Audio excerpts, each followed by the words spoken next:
Hello বন্ধুরা, আজকে কি বলবো, আমাকে এতটা খুশি হচ্ছে, এতটা খুশি বলার মতন না। দেখো এখানে ছোট ভাইরা মানে স্নান করতেছে, সেখানে আমারও অনেকদিন পরে 6-7 বছর পরে আজকে মন ইচ্ছা করলো আর কি যে এখানে স্নান করব, পুকুরে স্নান করব। কমসে কম স্নান করতে গিয়ে নামি কমসে কম তো 2-2.5 ঘন্টা স্নান করব, কারণ স্নান না করলে মন শান্তি হবে না, কারণ কাজ টাজ করি, টাইম পাই না। এই জন্য স্নান টান পুরা ভালো করে করবো একদম।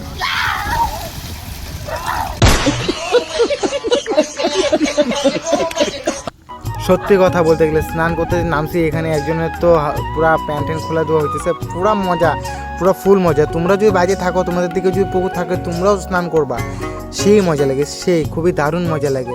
সত্যি কথা, 2 ঘন্টা স্নান করার পরে মনটা শান্তি হচ্ছে। সত্যিকারের একটা ছোটোবেলার কথা মনে পড়লে প্লিজ লাইক আর সাবস্ক্রাইব করো, প্লিজ। ছোট ভাই আমাকে মাইনা, প্লিজ সাবস্ক্রাইব করো প্লিজ। আর কি বলবো।